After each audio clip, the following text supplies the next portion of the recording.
कृष्णा भक्तों, आप सभी का स्वागत है। धनेश्वर के उद्धार की कथा का श्रवण करेंगे और ये जानेंगे कि दूसरे के पुण्य और पाप की आंशिक प्राप्ति के कारण तथा मासोपवास व्रत से जीवन में क्या बदलाव आता है। चलिए भक्तों, श्रवण करते हैं। भगवान श्री कृष्ण कहते हैं, प्रिय, नारद जी के मुख से यह कथा सुनकर राजा पृथु के मन में बड़ा आश्चर्य हुआ। उन्होंने नारद जी की भली भांति पूजन करने के पश्चात उन्हें विदा किया। पूर्व काल में अवंतीपुरी में धनेश्वर नामक ब्राह्मण रहता था। वह क्रय विक्रय के कार्य से घूमता हुआ किसी समय महिष्मतीपुरी में जा पहुंचा। वहां पापनाशिनी नर्मदा सदैव शोभा पाती है। वहां कार्तिक का व्रत करने वाले बहुत से मनुष्य अनेक गांवों से स्नान करने के लिए आए हुए थे। धनेश्वर ने उन सबको देखा और अपना सामान बेचता हुआ वह एक मास तक वहीं रहा। वह प्रतिदिन नर्मदा के किनारे घूम घूम कर स्नान, जप, देवार्चन में लगे हुए ब्राह्मणों को देखता और वैष्णवों के मुख से भगवान विष्णु के नामों का कीर्तन सुनता था। इस प्रकार नर्मदा तट पर रहते हुए उसको जब एक मास बीत गया, तब एक दिन अकस्मात उसे किसी काले सांप ने डस लिया। इससे विहल होकर वह भूमि पर गिर पड़ा। यमदूत उसे बांध कर ले गए और कुंभी पाक में डाल दिया। वहां उसके गिरते ही सारा कुंड शीतल हो गया। ठीक उसी तरह जैसे पूर्व काल में प्रहलाद जी को डालने से दैत्यों की जलाई हुई आग ठंडी हो गई थी। तदंतर यमराज इस विषय में पूछताछ करने लगे। इतने में ही वहां नारद जी आए और इस प्रकार बोले, सूर्य नंदन, यह नरकों का उपभोग करने के योग्य नहीं। जो मनुष्य पुण्य कर्म करने वाले लोगों का दर्शन, स्पर्श और उनके साथ वार्तालाप करता है, वह उनके पुण्य का छठा अंश प्राप्त कर लेता है। यह धनेश्वर तो एक मास तक श्री हरि के कार्तिक व्रत का अनुष्ठान करने वाले असंख्य मनुष्यों के संपर्क में रहा है। अतः यह उन सबके पुण्यास का भागी हुआ।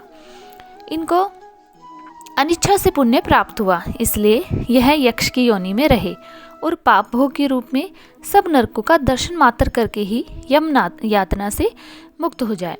प्रिय, यूँ कहकर देवार्षि नारद चले गए। जब प्रेतराज ने धनेश्वर को नरकों के समीप ले जाकर उन सबको दिखलाते हुए कहा, धनेश्वर, महान भय देने वाले इस घोर नरक को और दृष्टि डालो। इसमें पापी पुरुष सदा दूतों द्वारा पकाए जाते हैं। इन नरकों के पृथक पृथक 84 भेद हैं। तुम्हें कार्तिक व्रत करने वाले पुरुष का संसर्ग प्राप्त हुआ था। उससे पुण्य की वृद्धि हो जाने के कारण ये सभी नरक तुम्हारे लिए निश्चय ही नष्ट हो गए हैं। इस प्रकार धनेश्वर को नरक का दर्शन कराकर प्रेतराज उसे यक्षलोक ले गए। वहां जाकर वह यक्ष हुआ। वहीं कुबेर के अनुचर धन यक्ष के नाम से प्रसिद्ध हुआ। सूत जी कहते हैं, इस प्रकार अपनी अत्यंत प्रिय सत्यभामा को यह कथा सुनाकर भगवान श्री कृष्ण संध्योपासना करने के लिए माता के घर में गए। ब्रह्मा जी कहते हैं, नारद, यदि कार्तिक व्रत करने वाले के लिए अपने में सामर्थ्य न हो तो अन्य उपाय से भी इसका फल प्राप्त हो सकता है। ब्राह्मण को धन देकर कार्तिक व्रत के उत्तम फल को ग्रहण करें। शिष्य से, भृत्य वर्ग से, स्त्रियों से तथा अपने किसी विश्वास पात्र मनुष्य से भी व्रत का पालन करावे। ऐसा करने से भी मनुष्य फल भागी होता है।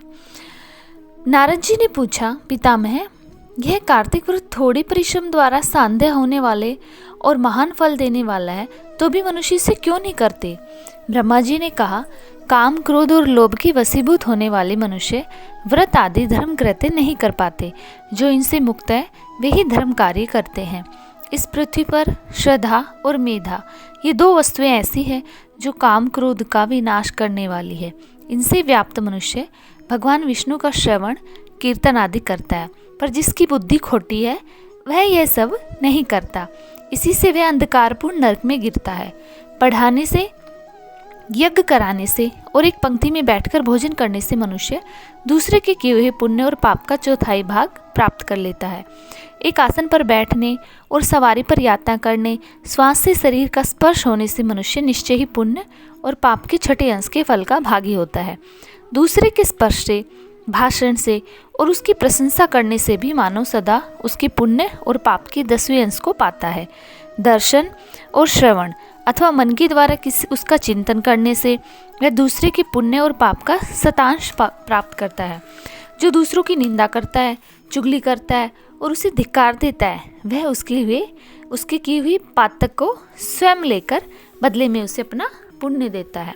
जो मनुष्य किसी पुण्य कर्म करने वाले पुरुष की सेवा करता है, वह यदि उसकी पत्नी, भृत्य और शिष्यों से भिन्न है तथा उसे उसकी सेवा के अनुरूप कुछ धन नहीं दिया जा रहा है, तो भी वह सेवा के अनुसार उस पुण्य आत्मा के पुण्य फल का भागी होता है।